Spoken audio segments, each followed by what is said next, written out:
آج کا سوال اور اس کا جواب آپ کے سامنے پیش خدمت ہے۔ سوال یہ ہے، جانوروں کی عمر کتنی ہونی چاہیے؟ تو اس کے متعلق بھی آگاہی حاصل ہونا ضروری ہے۔ اگر کوئی حلال جانور کی قربانی کرتا ہے لیکن اس کی عمر پوری نہیں، تو ایسے جانور کی قربانی درست نہیں ہوگی۔ وہ ذبیحہ جو جانور حلال کیا اس کا گوشت کھانا تو حلال ہوگا، لیکن قربانی کے لیے ضروری ہے کہ اس کی جو شریعت مطہرہ نے عمر کا تعین فرمایا ہے اس کے مطابق اس کی عمر کا ہونا ضروری ہے۔ یاد رہے، قربانی کے لیے جس طرح قربانی واجب ہونے کی شرائط ہے، اسی طرح قربانی کے جانور کی بھی شرائط ہے کہ بہت سارے ایسے جانور جو حلال تو ہیں لیکن ان کی قربانی نہیں کر سکتے۔ اب جس طرح بکری ہے یا اونٹ ہے یا گائے ہے، اب یہ حلال جانور تو ہے لیکن ان کی عمر کا تعین کیا گیا ہے۔ اگر ان کی عمر ایک دن بھی کم ہوگی تو بھی ان کی قربانی جائز نہیں ہے۔ تو اب ان کی کتنی عمر ہونی چاہیے؟ نبی کریم رؤوف الرحیم، صاحب خلق عظیم، بے کسوں کے کس، بے سہاروں کے سہارا، دکھیا دلوں کے چین، رحمت کونین، محبوب دارین، صلی اللہ تعالی علیہ وآلہ وسلم کے پیارے صحابی ہیں۔ حضرت سیدنا جابر رضی اللہ تعالی عنہ بیان فرماتے ہیں کہ نبی کریم رؤوف الرحیم صلی اللہ تعالی علیہ وآلہ وسلم نے ارشاد فرمایا، صرف مسنہ جانور کی قربانی کرو۔ ہاں، اگر تمہیں بھیڑ یا مینڈا اس کا بچہ اگر 6 ماہ کا ہو اور سال دور سے دیکھنے میں سال بھر کا نظر آئے تو بھی اس کی قربانی جائز ہے۔ اب قربانی کے لیے مسنہ جانور کا بیان کیا گیا، میم، سین، نون اور ہا کے ساتھ۔ اب جب اس لفظ کو دیکھا جائے تو بکری پر اس کا اطلاق تب آتا ہے جب بکری 1 سال کی ہو جائے تو اس کو مسنہ کہا جاتا ہے۔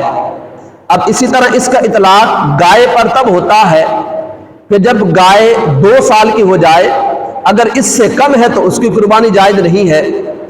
اور یہی لفظ جب اونٹ کے اعتبار سے دیکھا جائے تو پھر اونٹ کا 5 سال ہونا ضروری ہے، اگر 5 سال سے کم ہے تو اس کی قربانی جائز نہیں ہے۔ اب یاد رہے، جس طرح یہ جانوروں کی عمروں کو بیان کیا گیا احادیث طیبہ کے اندر کہ اونٹ کم از کم 5 سال کا، گائے کم از کم 1 سال کی، اور بکری بکرا کم از کم، گائے 2 سال کی اور بکری اور بکرا کم از کم 1 سال کے ہوں گے تو اس کی قربانی جائز ہے۔ اگر اس سے زیادہ عمر ہے لیکن اتنی زیادہ عمر ہو چکی کہ وہ بالکل لاغر اور ان کی ہڈیوں کے اندر مغز نہیں ہے تو پھر تو ایسے قربانی کے جانور سے گریز کیا جائے۔ البتہ اگر سال بھر سے زیادہ ہے، 1.5 سال کا، 2 سال کا، 3 سال کا، 4 سال کا جانور ہے اور بالکل فربا ہے اور تندرست ہے تو اس کی قربانی جائز ہے۔ اگر اس کی عمر 1 یا 2 دن بھی کم ہوگی، چونکہ حدیث کریمہ کے اندر مسنہ جانور کی قربانی کو حکم دیا گیا ہے، اگر اس کی عمر 1 دن بھی کم ہوگی تو قربانی جائز نہیں ہوگی۔ تو لہذا یہ جو قربانی کے جانور ہیں جن کے بارے میں بیان کیا گیا، ان جانوروں کی قربانی کرنی ہوگی، اور پھر ان کے اندر عمروں کا بھی حساب ہے جو بیان کیا گیا کہ اونٹ کم از کم 5 سال کا، گائے کم از کم 2 سال کی، اور بکری بکرا اس کی عمر کم از کم 1 سال۔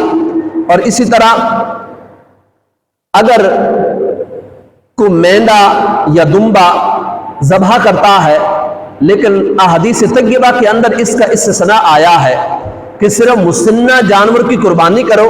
اب اس میں جانوروں کی عمریں آ گئی، البتہ اگر تم کو دشوار ہو تو 6-7 ماہ کا دمبا یا مینڈا ذبح کرو، ایسا جو دور سے دکھنے میں سال بھر کا نظر آئے، تو اب مینڈا یا دمبا اس کو استثناء حاصل ہے، کیونکہ نبی پاک علیہ الصلوۃ والسلام خود شارع ہیں اور انہوں نے باقاعدہ حدیث کریمہ کے اندر بطور خاص اس کی اجازت دی ہے۔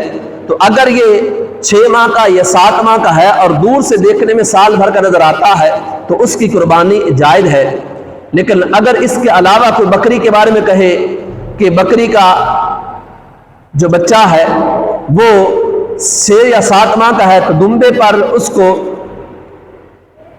قیاس کرتے ہوئے کہے کہ جس طرح دمبے کی قربانی جائز ہے اس کی بھی جائز ہو سکتی ہے، ایسا نہیں ہے۔ صرف مینڈا یا دمبا یہ 6 یا 7 ماہ کا ہوگا اور سال بھر سے دور سے دیکھنے میں سال بھر کا نظر آئے تو اس کی قربانی جائز، اور باقی جو جانور ہیں ان کے لیے عمروں کا ہونا ضروری ہے۔ اگر عمر کم ہوگی تو وہ جانور حلال ہے، اس کا گوشت کھایا جا سکتا ہے لیکن اس کی قربانی نہیں ہوگی۔